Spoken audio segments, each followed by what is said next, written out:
നിധി മധുരം മധുരാക്ഷരം ആരൂഹ്യ കവിതാശാഖ വന്ദേ വാൽമീകി കോകിലം. ആപദാമപഹർത്താരം ദാതാരം സർവസമ്പദാം ലോകാഭിരാമം ശ്രീരാമം ഭൂയോ ഭൂയോ നമാമ്യഹം. പ്രിയ കുടുംബാംഗങ്ങളെ, രാമായണ പഠനത്തിൻ്റെ രാമായണ യാത്ര എന്ന പ്രഭാഷണ പരമ്പരയുടെ 23ാമത്തെ ഭാഗമാണ് നമുക്ക് ഇന്ന് ഇവിടെ മനനം ചെയ്യേണ്ടത്. അപ്പോൾ നമ്മൾ കഴിഞ്ഞ ഭാഗത്ത് നമ്മൾ കണ്ടത് എന്താണ്? ശ്രീരാമനെ കാണാൻ വേണ്ടിയിട്ട് നാരദർ വരുന്നു. അപ്പോൾ നാരദർ വന്നതിന് ശേഷം ആ നാരദനും ശ്രീരാമനും തമ്മിലുള്ള സംവാദങ്ങൾ ഇങ്ങനെ നടന്നുകൊണ്ടിരിക്കുക. ആ സംവാദം നടന്നുകൊണ്ടിരിക്കുമ്പോൾ ശ്രീരാമൻ ചോദിക്കുന്നു, എന്തിനാണ് വന്നതെന്നൊക്കെ ചോദിക്കുന്നു. ഈ അവസരത്തിൽ സന്തോഷപൂർവ്വം ആനന്ദ അശ്രുക്കൾ പൊഴിച്ചുകൊണ്ട് ആ ശ്രീരാമചന്ദ്രൻ്റെ കോമള വിഗ്രഹം നോക്കിക്കൊണ്ട് ആനന്ദത്തിൽ ആറാടിക്കൊണ്ട് നാരദമുനി പറയുകയാണ്. എന്താണ് പറയുന്നുള്ളതാണ് ഇന്ന് നോക്കേണ്ടത്.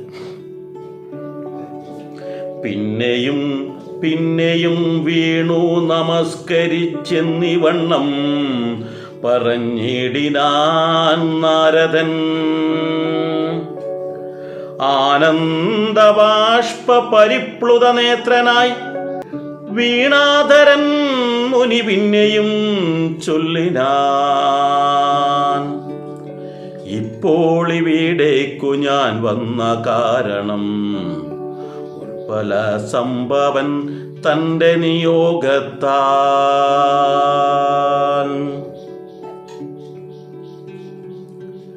രാവണനെ കൊന്നു ലോകങ്ങൾ പാലിപ്പാൻ ദേവകളോടരുൾ ചെയ്തതു കാരണം മർത്യനായി വന്നു ജനിച്ചു ദശരഥപുത്രനായെന്നതോ നിശ്ചയമെങ്കിലും പൂജനായൊരു ഭവാനെ ദശരഥൻ രാജരക്ഷാർത്ഥമഭിഷേകമിക്കാലം ചെയ്യുമാറെന്നൊരുമ്പിട്ടിരിക്കുന്നിതോ നീയും അതിന് അനുകൂലനായി വന്നിടും. ഇവിടെ പറയുന്നത്, ഈ നാരദമുനി ശ്രീരാമചന്ദ്രനെ നമസ്കരിച്ചും കൊണ്ട് സന്തോഷപൂർവം പറയുകയാണ്, ഞാൻ എന്തിനാണ് ഇവിടേക്ക് വന്നതെന്ന് പറയണ്ടേ? അത് കാരണം ബ്രഹ്മദേവൻ പറഞ്ഞിട്ടാണ് ഞാൻ ഇങ്ങോട്ട് വന്നിട്ടുള്ളത്. ആ ബ്രഹ്മദേവൻ പറഞ്ഞിരിക്കുന്നു, രാവണനെ കൊന്ന് ലോകങ്ങൾ അല്ലെങ്കിൽ രാവണനെ വധിച്ചിട്ട് ഭൂമിയിൽ സന്തോഷം, ആക്ച്വലി ഭൂമിയിൽ മാത്രമല്ല എല്ലാ ലോകങ്ങളിലും സന്തോഷമുണ്ടാക്കാൻ വേണ്ടിയിട്ടാണ്, അവിടെ എല്ലാം തന്നെ എല്ലാവർക്കും ശാന്തിയും സമാധാനം ഉണ്ടാക്കാൻ വേണ്ടിയിട്ടാണ് രാവണനെ കൊല്ലേണ്ടതായിട്ട് വരുന്നത്. അപ്പോൾ രാവണനെ കൊന്നിട്ട് ലോകങ്ങൾ സംരക്ഷിക്കുകയും ഒക്കെ ചെയ്യണമെന്നുള്ളത് കൊണ്ട് ഈ ദേവകൾ അരുൾ ചെയ്തത് കാരണമാണ് ഞാൻ ഇവിടെ കൊണ്ട് വന്നിട്ടുള്ളത്. അപ്പോൾ പണ്ട് ഈ രാവണന്റെ ശല്യം സഹിക്കാൻ കഴിയാതെ ഭൂമിദേവിയും മറ്റ് ദേവന്മാരും ബ്രഹ്മദേവനും പരമശിവനും എല്ലാം കൂടി സാക്ഷാൽ മഹാവിഷ്ണുവിൻ്റെ അരികിലേക്ക് എത്തി, ഈ രാവണന്റെ ശല്യം ഒന്ന് തീർത്തു തരണേ ഭഗവാനെ എന്ന് പ്രാർത്ഥിച്ചിട്ടുണ്ടല്ലോ, അങ്ങേക്ക് അറിയാലോ അത്. അപ്പൊ അങ്ങ് പറഞ്ഞതാണ്, ഞാൻ അവിടെ മനുഷ്യനായിട്ട് ജനിക്കും, മനുഷ്യന് മാത്രമേ രാവണനെ കൊല്ലാൻ കഴിയും, മറ്റൊരാൾക്കും കൊല്ലാൻ കഴിയില്ല, മറ്റൊരാൾക്കും എന്നല്ല ദേവന്മാർക്ക് കൊല്ലാൻ കഴിയില്ല എന്ന് പറഞ്ഞിട്ടുണ്ട്, അസുരന്മാർക്ക് കൊല്ലാൻ കഴിയില്ല എന്ന് പറഞ്ഞിട്ടുണ്ട്, ഗന്ധർവന്മാർക്ക് കൊല്ലാൻ കഴിയില്ല എന്ന് പറഞ്ഞിട്ടുണ്ട്. അപ്പോൾ വേണമെങ്കിൽ മനുഷ്യർ കൊന്നോട്ടെ, അവൻ വെറും നിസാരനാണ് എന്ന ഭാവത്തിലാണ് പറഞ്ഞിരിക്കുന്നത്. എന്നാൽ ഈ ദേവന് ഈ മനുഷ്യന് ദേവനാകാൻ കഴിയും, ഈ മനുഷ്യന് അസുരനാകാൻ കഴിയും എന്നുള്ളത് രാവണൻ ചിന്തിച്ചില്ല. അങ്ങനെ ഒരു മനുഷ്യനാണ് അസുരനായിട്ട് കാർത്തവീരാർജുനനായത്. അങ്ങനൊരു മനുഷ്യനാണ് ദേവനായിട്ട് ശ്രീരാമചന്ദ്രനായത്. അപ്പോൾ ഒരു മനുഷ്യന് വേണമെങ്കിൽ ആരാവാം? അസുരനുമാകാം, വേണ്ടി വന്നാൽ ദേവനുമാകാം. നമ്മൾക്കും അങ്ങനെ തന്നെയാണ്. നമ്മൾക്ക് വേണമെങ്കിൽ ശ്രീരാമചന്ദ്രനെ പോലെ മര്യാദ പുരുഷോത്തമനായിട്ട് ഓരോ ആളുടെ ഹൃദയത്തിൽ സ്ഥാനം പിടിക്കാൻ പറ്റും. വേണ്ടി വന്നാൽ 1000 കൈകളുള്ള മനുഷ്യനായിട്ടും അസുരനെ പോലെ ജീവിച്ച കാർത്ത വീരാർജുനെ പോലെയും ജീവിക്കാം. ഏതാ ഏറ്റവും നല്ലതെന്ന് നമ്മൾ അങ്ങോട്ട് ചിന്തിക്കാം. ചില ആൾക്കാർ തോന്നും കാർത്തിക വീരാർജുനൻ ഹീറോ ആണ്, രാവണൻ ഹീറോ ആണെന്നൊക്കെ ചിന്തിക്കും. എന്നാൽ അവർ ഹീറോ അല്ല, വെറും സീറോ ആണ് എന്നുള്ളതാണ് പിന്നീട് അവരുടെ അനുഭവത്തിലൂടെ നമ്മൾ ശരിക്കും പഠിച്ചു പോകുമ്പോൾ മനസ്സിലാക്കാൻ കഴിയും. ഏതായാലും ഇവിടെ പറയുന്ന വെച്ചാൽ മർത്യനായി വന്നു, ജനിച്ചു, ദശരഥന്റെ പുത്രനായിട്ട് ഇവിടെ ജനിക്കുമെന്നൊക്കെ പറഞ്ഞിട്ടുണ്ടല്ലോ. അങ്ങനെയാണല്ലോ അങ്ങ് ഇവിടെ വന്നിട്ടുള്ളത്. അതുകൊണ്ട് തന്നെ ഇപ്പോൾ അങ്ങയുടെ അച്ഛനായിട്ടുള്ള ദശരഥൻ ഇപ്പോൾ അങ്ങയെ ഇവിടുത്തെ രാജാവായിട്ട് യുവരാജാവായി വാഴിക്കാനുള്ള തയ്യാറെടുപ്പിലുള്ളത്. അങ്ങനെ അഥവാ സംഭവിച്ചു പോയി കഴിഞ്ഞാൽ രാവണവധം എന്ത് ചെയ്യും? രാവണവധം നടക്കണ്ടേ? അങ്ങനെ അതിനാണല്ലോ അങ്ങ് ഇവിടെ വന്നിട്ടുള്ളത് എന്ന് പറയുകയാണ്.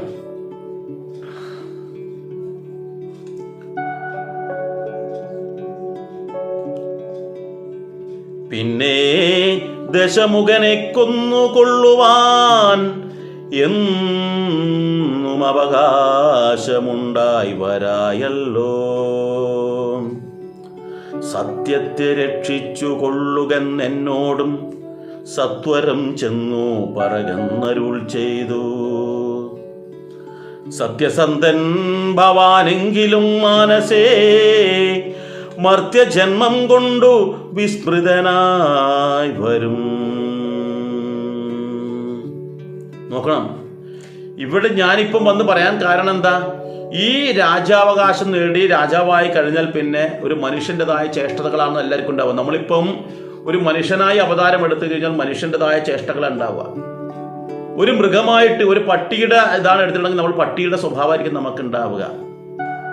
ആനയുടേതായിട്ട് അവതാരം എടുത്തു കഴിഞ്ഞാൽ ആനയുടെ സ്വഭാവം ഉണ്ടാവില്ല. അപ്പോൾ അങ്ങിപ്പം വന്നിരിക്കുന്നത് മനുഷ്യന്റെ രൂപത്തിൽ. അപ്പം മനുഷ്യൻ്റെതായ എല്ലാ സഹജങ്ങളും അങ്ങേക്കുണ്ടാകും, എല്ലാ സ്വഭാവ ഗുണങ്ങളും അങ്ങേക്കുണ്ടാവും മനുഷ്യൻ്റെതായിട്ടുള്ള. അപ്പോൾ അതുകൊണ്ടാണ് സീതാദേവി നഷ്ടപ്പെട്ടപ്പോൾ അവിടെ കരയുന്നത് നമുക്ക് കാണാൻ കഴിയും. അത് മനുഷ്യന്റെ സഹജമായിട്ടുള്ള കാര്യം, നമ്മൾ പ്രിയപ്പെട്ടത് നഷ്ടപ്പെട്ട കരയുക എന്നുള്ളത്. അപ്പോൾ അതുപോലെ തന്നെ ഇനി ഇപ്പോൾ ഇവിടെ അങ്ങ് ആ രാജാവായി കഴിഞ്ഞാൽ അങ്ങ് എന്ത് ചെയ്യും? ആ രാജാവിൻ്റെ സുഖലോലയിൽ മുഴുകിപ്പോകാം, രാജാവിൻ്റെ കർമ്മങ്ങൾ അങ്ങ് ചെയ്തു പോകാം. അപ്പോൾ അങ്ങ് പറഞ്ഞിട്ടുള്ള ആ സത്യമുണ്ടല്ലോ, രാവണനെ വധിക്കാൻ വേണ്ടിയിട്ട് ഞാൻ അവതാരമെടുക്കുന്നുള്ളൂ, അതിൽ നിന്ന് അങ്ങ് മറന്നു പോകും എന്നുള്ളത് കൊണ്ട് അത് ദേവന്മാരെന്നെ ഓർമ്മിപ്പിച്ചു. അത് അങ്ങയുടെ ഓർമ്മിപ്പിക്കാൻ വേണ്ടി വന്നതാണ് എന്നാണ് പറയുന്നത്. ഈ അവസരത്തിൽ നാരദനോട് സാക്ഷാൽ മഹാവിഷ്ണുവായിട്ട് ശ്രീരാമചന്ദ്രൻ കൊടുക്കുന്ന മറുപടി എന്താണെന്നാണ് നോക്കേണ്ടത്. ഇത്തരം നാരദൻ ചൊന്നതു കേട്ടതിൻ ഉത്തരമായരുൾ ചെയ്തിതു രാഘവൻ. സത്യത്തെ ലംഘിക്കയില്ല ഒരു നാളും ഞാൻ, ചിത്തേ വിഷാദമുണ്ടായിക അതുമൂലം. കാലവിളംബനമെന്തിനെന്നല്ലി മൂലമതീനുണ്ടതു പറഞ്ഞിടുവൻ. കാലാവലോകനം കാര്യസാധ്യം നൃണാം, കാലസ്വരൂപനല്ലോ പരമേശ്വരൻ. പ്രാരബ്ധ കർമ്മ ഫലൗകക്ഷയം വരും നേരത്തൊഴിഞ്ഞു മറ്റാവതെല്ലാർക്കുമേ കാരണം മാത്രം പുരുഷപ്രയാസമെന്നാരും അറിയാതിരിക്കയുമില്ലല്ലോ. നാളെ വനത്തിനു പോകുന്നതുണ്ടു ഞാൻ, നാളികലോചനൻ പാദങ്ങൾ തന്നാണേ. പിന്നെ ചതുർദശ സംവത്സരം വനം തന്നിൽ മുനിവേഷമോടുവാണിടുവാൻ. എന്നാൽ നിശാചര വംശവും രാവണൻ തന്നെയും കൊന്നു മുടിക്കുന്നതുണ്ടല്ലോ.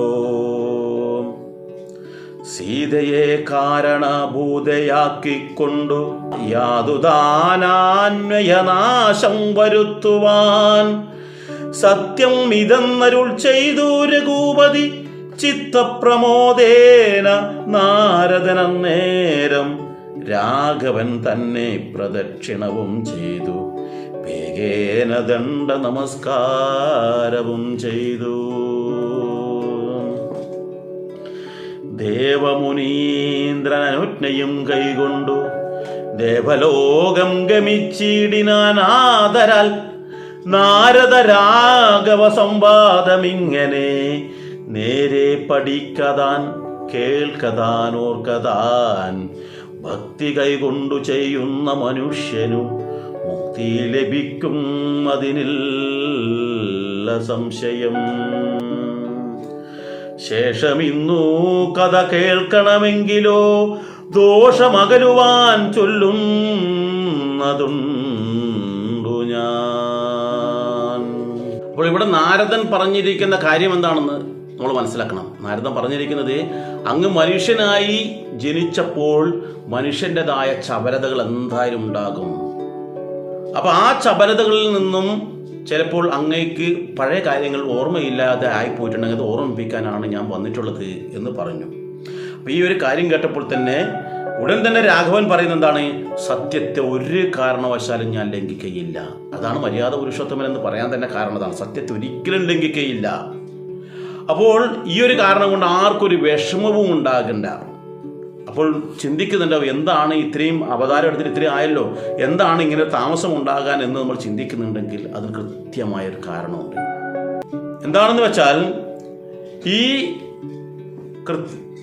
പരമശിവൻ പോലും കാലസ്വരൂപനാണ്. കാലത്തിനനുസരിച്ച് കർമ്മങ്ങൾ ചെയ്യുന്ന ആളാണ് പരമശിവൻ എന്നാണ് പറയുന്നത്. അപ്പോൾ അതുകൊണ്ട് തന്നെ ഇവിടെ നമ്മൾക്ക് മനസ്സിലാക്കേണ്ടത് വെച്ചാൽ ഏത് കാര്യം ചെയ്യണമെങ്കിലും അതിൻ്റെ സമയം കണ്ടറിഞ്ഞ് പ്രവർത്തിക്കണം. എന്നാൽ മാത്രമേ അതിന് ഗുണം കിട്ടുകയുള്ളൂ എന്നാണ് പറയുന്നത്. അപ്പോൾ പ്രാരബ്ധ കർമ്മ ഫലൗകക്ഷയം വരും നേരത്തൊഴിഞ്ഞു മറ്റാവതെല്ലാവർക്കുമേ കാരണം മാത്രം പുരുഷ പ്രയാസമെന്നാരും അറിയാതിരിക്കുകയുമില്ലല്ലോ എന്നാണ് പറഞ്ഞിരിക്കുന്നത്. ഈ രാവണൻ എന്ന് പറയുന്ന വ്യക്തിയുണ്ട്. അങ്ങനെ അദ്ദേഹത്തെ പെട്ടെന്നൊന്നും അങ്ങനെ നശിപ്പിക്കാൻ കഴിയില്ല. ആ നശിപ്പിക്കാൻ കഴിയണമെന്നുണ്ടെങ്കിൽ എന്നറിയോ, പൂർവജന്മാർദ്ധമായിട്ടുള്ള അദ്ദേഹത്തിന് ഒരുപാട് പുണ്യങ്ങളുണ്ട്. ഒരുപാട് ദ്രോഹങ്ങൾ ചെയ്തിട്ടുണ്ട്, അദ്ദേഹം ഒരുപാട് പുണ്യങ്ങളും ചെയ്തിട്ടുണ്ട്. അപ്പോൾ ആ പുണ്യഫലം അവിടെ നശിക്കണം. അദ്ദേഹത്തിൻ്റെ നല്ല കാലം നശിക്കുമ്പോൾ അദ്ദേഹത്തിന് മോശം കാലം വരും. അദ്ദേഹം ചെയ്ത പാപകർമ്മങ്ങളുടെ ഫലം അനുഭവിക്കേണ്ട സമയം വരും. ആ സമയത്ത് വേണം അദ്ദേഹത്തിൻ്റെ അടുത്തേക്ക് നമ്മൾ പോകാൻ വേണ്ടി. അപ്പോൾ എല്ലാം നമ്മൾ കാലം അറിഞ്ഞ് അല്ലെങ്കിൽ സമയം അറിഞ്ഞ് വേണം പ്രവർത്തിക്കാൻ. ഒരു വേനൽക്കാലമാണെന്നിരിക്കട്ടെ, നല്ല ചൂടുള്ള സമയത്താണ് നമ്മൾ ഈ കൂൾ ഡ്രിങ്ക്സിൻ്റെ ഷോപ്പ് തുടങ്ങിക്കഴിഞ്ഞാൽ പെട്ടെന്ന് അത് വിജയിക്കും. നല്ല തണുപ്പുള്ള സമയത്ത് കൂൾ ഡ്രിങ്ക്സിൻ്റെ കട തുടങ്ങിയിട്ട് കാര്യമുണ്ടോ? അത് വിജയിക്കില്ല. കാരണം ഒരെണ്ണം പോലും അവർക്ക് വിറ്റ് ചെലവഴിക്കാൻ പറ്റില്ല. അപ്പോൾ അത് കാലത്തിനനുസരിച്ച് നമ്മൾ പ്രവർത്തിക്കുന്നത്. ഇത് തന്നെയാണ് നമ്മുടെ ജീവിതത്തിൽ പരാജയം. ഏത് കാര്യം, ഒരു ബിസിനസ് തുടങ്ങുന്നുണ്ടോ, ഒരു വിദ്യാഭ്യാസം തുടങ്ങുന്നുണ്ടോ, ഒരു വിവാഹം ചെയ്യുന്നുണ്ടോ, ഇതെല്ലാം നമ്മളിത് ചെയ്യുന്നവരോ അത് കൃത്യമായി അതിന് നമ്മൾ മുഹൂർത്തമൊക്കെ നോക്കുന്നത്. ഇത് മുഹൂർത്തം മാത്രമല്ല, കൃത്യമായിട്ട് നമ്മൾ അറിയണം കാലത്തിനനുസരിച്ച് വേണം നമ്മൾ കർമ്മം ചെയ്യാൻ വേണ്ടിയിട്ട്. ചൂടുള്ള സമയത്ത്, നല്ല ഉഷ്ണമുള്ള സമയത്ത് നമ്മൾ കമ്പിളി പുതപ്പിൻ്റെ ഒരു ഷോപ്പ് തുടങ്ങാൻ പറ്റില്ല. അത് വീട് വീടാന്തരം കൊണ്ടുപോയി വിൽക്കാൻ പറ്റില്ല. എന്നാൽ നല്ല കുളിരുള്ള സമയത്താണെങ്കിൽ നോക്കൂ, മാർവാടികളായ ആൾക്കാർ അല്ലെങ്കിൽ ഈ ഉത്തരേന്ത്യക്കാരായ ആൾക്കാർ എന്ത് ചെയ്യുന്ന പറയാം, കമ്പിളി പുതപ്പും മറ്റുള്ള സാധനങ്ങൾക്ക് നമ്മൾ വീട് വീടാന്തരം വിൽക്കാൻ പറ്റുന്നുണ്ടാ. ഇവിടെ തണുപ്പാണ്, ഈ സമയത്ത് കേരളത്തിൽ പോയി കഴിഞ്ഞാൽ ഇത്രയും സാധനം ചിലവഴിക്കാൻ പറ്റും. അപ്പം അങ്ങനെ കാലമറിഞ്ഞ് വേണം നമ്മൾ പ്രവർത്തിക്കാൻ. കുടുംബത്തിലായാലും മകൻ്റെ കല്യാണം കഴിച്ചു കൊടുക്കണം, വയസ്സായി, അവന് 30 വയസ്സ് കഴിഞ്ഞു, എത്രയും പെട്ടെന്ന് കല്യാണം നടത്തണം. കഴിപ്പിക്കരുത്. കഴിപ്പിക്കണമെന്നുണ്ടെങ്കിൽ അവന് സ്വന്തമായിട്ടൊരു വരുമാനം ഉണ്ടാക്കാൻ അവന് പറ്റണം. അവനൊരു കുടുംബത്തെ സ്വന്തം അധ്വാനത്തിലൂടെ സംരക്ഷിക്കാൻ പറ്റുമെന്നുള്ളൊരു അവസ്ഥയുണ്ടെങ്കിൽ മാത്രമേ കല്യാണം കഴിപ്പിക്കാൻ പറ്റൂ. അച്ഛൻ റിട്ടയർഡാണ്, അച്ഛന് ശമ്പളമുണ്ട്, അമ്മയ്ക്കും ശമ്പളമുണ്ട്, അതുകൊണ്ട് മകളെ പോറ്റാന്ന് പറ്റില്ല. നാളെ ഈ അച്ഛനും അമ്മയും മരിച്ചു പോയി കഴിഞ്ഞാൽ കുട്ടി ഇവനെന്ത് ചെയ്യും? അപ്പോൾ ഇവരെ പിടിച്ച് കല്യാണം കഴിപ്പിച്ച് കഴിഞ്ഞാൽ ആ പെണ്ണിനെ പരിപാടിയിലൊക്കെ ഇടുക ചെയ്യുക. അപ്പോൾ ഇതുവാ പറയുന്നത് കാലത്തിനനുസരിച്ച് പ്രവർത്തിക്കണം. ഇവിടെ ശ്രീരാമചന്ദ്രൻ പറയുകയാണ്, എന്താണ് ഈ താമസം എന്ന് അറിയോ? ഈ താമസം ഉണ്ടാവാനുള്ള പ്രധാന കാരണം ഇതാണ്. കാരണം അവിടെ രാവണന് മുൻ ജന്മത്തിൽ ആർജിച്ചിട്ടുള്ള കുറേ പുണ്യങ്ങളുണ്ട്. അയാൾ കുറേ നല്ല കാര്യങ്ങൾ ചെയ്തിട്ടുണ്ട് മുൻ ജന്മത്തിൽ. അതുപോലെ ഒരുപാട് ദുഷ്ടതകളും ചെയ്തിട്ടുണ്ട്. അപ്പോൾ നമ്മളെന്താ പറയുക, ഇപ്പം ഈ മനുഷ്യ ജന്മത്തിൽ തന്നെ നമ്മൾക്കും ഒരുപാട് കഷ്ടപ്പാടുകളൊക്കെ നമ്മൾ അനുഭവിക്കുന്നില്ലേ? ഒരുപാട് സന്തോഷങ്ങൾ നമ്മൾ അനുഭവിക്കുന്നില്ലേ? ഇതെന്താണെന്ന് വെച്ചാൽ മുൻ ജന്മത്തിൽ നമ്മൾ ചെയ്തിട്ടുള്ള പൂർവ്വജന്മാർജിതമായിട്ടുള്ള പുണ്യപാപ ഫലങ്ങളുടെ ഇതാണ് ഈ ജന്മത്തിൽ നമ്മൾ അനുഭവിക്കുക എന്ന് വെച്ചാൽ ഒന്നുകൂടി വ്യക്തമാക്കി കഴിഞ്ഞാൽ, ഇന്ന് നമ്മളൊരു ഗവൺമെൻറ് ഉദ്യോഗസ്ഥനാണെന്നിരിക്കട്ടെ. ഗവൺമെൻറ് ഉദ്യോഗസ്ഥന് ഒരു മാസത്തെ ശമ്പളം ഇന്ന് ഈ മാസം ജോലി ചെയ്ത് കഴിഞ്ഞാൽ ഈ മാസം കഴിഞ്ഞതിന് ശേഷമാണ് ശമ്പളം കൊടുക്കുക. നമ്മുടെ പറമ്പിൽ ജോലിക്ക് വന്ന ഒരാളെന്നിരിക്കട്ടെ, അയാൾ ജോലി കഴിഞ്ഞതിന് ശേഷമാണ് അദ്ദേഹത്തിൻ്റെ കൂലി കൊടുക്കുക. ഒരു വിദ്യാർത്ഥിയാണെന്നിരിക്കട്ടെ, അവൻ ഒരു വർഷം മുഴുവൻ പഠിച്ചതിന് ശേഷമാണ് അവൻ്റെ ആനുവൽ എക്സാം നടക്കുക, പരീക്ഷ നടക്കുക. എന്നിട്ടാണ് അവൻ വിജയിക്കേണ്ടത്. അല്ലാണ്ട് പഠിക്കുന്നതിന് മുമ്പേ പരീക്ഷ ഉണ്ടാവില്ല, ജോലിക്ക് മുമ്പേ കൂലി കൊടുക്കില്ല. ഇതുപോലെ ഈ മനുഷ്യനായി ജന്മമെടുത്ത അവസരത്തിൽ നമ്മൾ ചെയ്യുന്ന കർമ്മങ്ങളുണ്ട്. ഈ ഒരു മനുഷ്യൻ്റെ ആയുസ്സിൽ നമ്മൾ ചെയ്യേണ്ടുന്നതായ കർമ്മങ്ങൾ, അതിൽ പുണ്യകർമ്മങ്ങളുണ്ട്, പാപകർമ്മങ്ങളും ഉണ്ടാവും. ഈ പുണ്യത്തിൻ്റെയും പാപത്തിൻ്റെയും ഫലം നമുക്ക് എപ്പോഴാണ് കിട്ടുക? ഈ ജന്മം കഴിഞ്ഞതിന് ശേഷമാണ്. അതുകൊണ്ട് ഈ ജന്മത്തിലല്ല കിട്ടുന്നത്, ജോലി കഴിഞ്ഞിട്ടാണ് ശമ്പളം. അപ്പോൾ അതുകൊണ്ട് തന്നെ രാവണനും കഴിഞ്ഞ ജന്മത്തിൽ ഇതുപോലെ ചെയ്തിട്ടുണ്ട്. അപ്പോൾ അദ്ദേഹം ചെയ്തതുപോലെ നമ്മളും ഉണ്ട്. നമ്മളിപ്പം ഒരുപാട് ദുരിതം അനുഭവിക്കുന്നുണ്ടെങ്കിൽ കഴിഞ്ഞ ജന്മത്തിൽ നമ്മൾ ചെയ്തു പോയിട്ടുള്ള പാപകർമ്മങ്ങളുടെ ഫലമാണ് ഇപ്പോൾ നമ്മൾ അനുഭവിക്കുന്ന ദുരിതങ്ങൾ, കഷ്ടപ്പാടുകൾ, പ്രയാസങ്ങൾ. ആത്മഹത്യ പോലും ചെയ്തേക്കാമെന്ന് തോന്നില്ല. എന്തുകൊണ്ടാണ്? ഇതിനേക്കാളും ദുരിതം നമ്മൾ കഴിഞ്ഞ വർഷം മറ്റുള്ളവർക്ക് നമ്മൾ ഉണ്ടാക്കിയിട്ടുണ്ട്. അപ്പോൾ നമുക്ക് ചിലപ്പോൾ വളരെ സന്തോഷം ഉണ്ടാവും, ഒരു ദുഃഖം ഉണ്ടാവില്ല. ചില ആൾക്ക് അവർക്ക് ഒരു പ്രയാസമില്ല, അവർക്ക് എന്ത് നല്ല സുഖമാണ്. കാരണം അവർ ആ കഴിഞ്ഞ ജന്മത്തിൽ ചെയ്ത പുണ്യഫലങ്ങളുടെ അനുഭവമാണ് അവർ അനുഭവിച്ചുകൊണ്ടിരിക്കുന്നത്. അങ്ങനെ വരുവാണെങ്കിൽ നമ്മൾക്ക് എന്ത് വേണം? അടുത്ത ജന്മത്തിൽ നമുക്ക് എങ്ങനെയാവണമെന്ന് നമുക്ക് ഇപ്പോൾ തീരുമാനിക്കാം. നമുക്ക് സന്തോഷമുള്ളത് വേണോ, ദുരിതമുള്ളത് വേണോ, രോഗങ്ങൾ വന്നിട്ട് കഷ്ടപ്പെടുന്നത് വേണോ എന്നൊക്കെ ഇപ്പോൾ തീരുമാനിക്കാം. എന്ത് വേണം? ഈ ജന്മത്തിൽ നമ്മൾ പുണ്യകർമ്മങ്ങൾ നല്ലതുപോലെ ചെയ്യുക. അത് ഫലേച്ഛ കൂടാതെയാണ് ചെയ്യുന്നതെങ്കിൽ പിന്നെ പറയാനേ ഇല്ല. അങ്ങനെ പുണ്യകർമ്മങ്ങൾ നല്ലതുപോലെ ചെയ്തു കഴിഞ്ഞാൽ നമ്മൾക്ക് അടുത്ത ജന്മത്തിൽ കൂടുതലും പുണ്യമായിട്ടുള്ള സന്തോഷകരമായ ഒരവസ്ഥ ഉണ്ടാകും. അതല്ല, പാപകർമ്മങ്ങൾ ചെയ്യുന്നു, കളവ് പറയുന്നു, മറ്റുള്ളവരെ തട്ടിപ്പ് നടത്തുന്നു, വഞ്ചിക്കുന്നു, ചതിക്കുന്നു, അതുപോലെ തന്നെ മറ്റുള്ളവരെ പലതരത്തിൽ ഉപദ്രവിക്കുന്നു, ഇങ്ങനെ ചെയ്തു കഴിഞ്ഞാൽ ദുരിതങ്ങൾ മാത്രമേ ഉണ്ടാകൂ. ഇവിടെ രാവണന് അസുരനാണ്, അദ്ദേഹം പുണ്യകർമ്മങ്ങൾ ചെയ്തിട്ടുണ്ട്, പാപകർമ്മങ്ങളും ചെയ്തിട്ടുണ്ട്. ആ പുണ്യകർമ്മങ്ങളുടെ ഫലം പൂർണ്ണമായി തീർന്ന് പിന്നീട് അദ്ദേഹത്തിൻ്റെ പാപകർമ്മങ്ങളുടെ ഫലം ഇങ്ങനെ ഇരട്ടിച്ചു വരും. കാരണം പുണ്യകർമ്മം കുറച്ചേ ചെയ്തിട്ടുള്ളൂ, പക്ഷെ പാപകർമ്മങ്ങൾ ഒരുപാട് ചെയ്തിട്ടുണ്ട്. അപ്പോൾ അതിൻ്റെ എല്ലാം അനുഭവിക്കണം. അപ്പോൾ അങ്ങനെ കഷ്ടകാലം അയാൾക്ക് ആഗതമാകുമ്പോൾ, ഇപ്പോഴും പല കഷ്ടകാലം ഇടയ്ക്കിടയ്ക്ക് വരുന്നുണ്ടല്ലോ, അപ്പോൾ അങ്ങനെ ആഗതമാകുന്ന അവസരത്തിൽ വേണം നമ്മൾ അങ്ങനെ അവരെ ആക്രമിക്കാൻ. ആ സമയത്ത് വേണം അവരെ ദ്രോഹിക്കാൻ. ഒരാൾ ശക്തിമാനായിരിക്കുന്ന സമയത്തല്ല പോയിട്ട് അവരെ ആക്രമിക്കേണ്ടത്. അവർ ദുർബലനാകുമ്പോഴാണ് അവരെ കീഴ്പ്പെടുത്തിയിട്ട് നമ്മുടെ കീഴിലേക്ക് കൊണ്ടുവരേണ്ടത്. ഇതാണ് രാജതന്ത്രം, ചാണക്യ നീതി എന്നൊക്കെ പറയുന്നത്. ശക്തിയും കഴിവുമുള്ള ഒരാളോട് നമുക്ക് നേരിട്ട് കഴിഞ്ഞാൽ ചിലപ്പോൾ പരാജയമുണ്ടാവും. പക്ഷെ അവൻ ദുർബലനാകുന്നത് ഏത് അവസരത്തിലാണ്? ആ സമയത്ത് പിടിക്കണം. ഇതാണ് ഭഗവാൻ പറഞ്ഞിരിക്കുന്നത്. ആ അവസരം അറിഞ്ഞും കൊണ്ട് വേണം നമ്മൾ പൂർവ്വജന്മാർത്ഥമായിട്ടുള്ള കർമ്മങ്ങളുടെ ഫലം ഇല്ലാതെ ആയതിനു ശേഷം വേണം നമ്മൾ ഇത് ചെയ്യാൻ വേണ്ടിയിട്ട് എന്ന് പറയുന്നു. അതുകൊണ്ട് തന്നെ ഇവിടെ പറയുന്നത് എന്താണ്? നാളെ വനത്തിന് പോകുന്നതുണ്ട് ഞാൻ, നാളീകലോചനൻ പാദങ്ങൾ തന്നാണ്. എന്താണ് ഈ നാളീകലോചനൻ? യാതൊരു സംശയം വേണ്ട, സാക്ഷാൽ മഹാവിഷ്ണുവിൻ്റെ പേരാണ് നാളീകലോചനൻ. ആ മഹാവിഷ്ണുവിൻ്റെ പാദങ്ങൾ സത്യമായി ഞാൻ പറയട്ടെ, ഞാൻ അടുത്ത ദിവസം തന്നെ വനത്തിലേക്ക് പോകാൻ തയ്യാറാവുകയാണ്. അപ്പോൾ അതിനുള്ള സമയവും ഏകദേശം അടുത്ത് വന്നിരിക്കുകയാണ്. അപ്പോൾ ഈ പോക്കിൽ ഞാൻ 14 വർഷം മുനി വേഷത്തോടു കൂടി വനത്തിൽ താമസിക്കും. എന്നിട്ടോ അങ്ങനെ 14 വർഷം അവിടുത്തെ മുനിവേഷത്തോടുകൂടി വാണ്. ആ അവസരത്തിൽ നിശാചര വംശവും രാവണനെയും തന്നെയും കൊന്നു മുടിക്കും ഞാൻ. ഇതിന് കാരണം എന്നറിയോ? സീതാദേവിയെ കാരണഭൂതയാക്കിക്കൊണ്ട് എന്നാണ് പറയുന്നത്. സാക്ഷാൽ ലക്ഷ്മി ദേവിയാണ്. ഇതൊക്കെ മുൻകൂട്ടി ഇവിടെ പ്ലാൻ ചെയ്യുകയാണ്, രാവണനെ എങ്ങനെയാണ് കൊല്ലേണ്ടത്. ഇതും നമ്മുടെ ജീവിതത്തിൽ പ്രധാനമായിട്ടൊരു കാര്യമാണ്.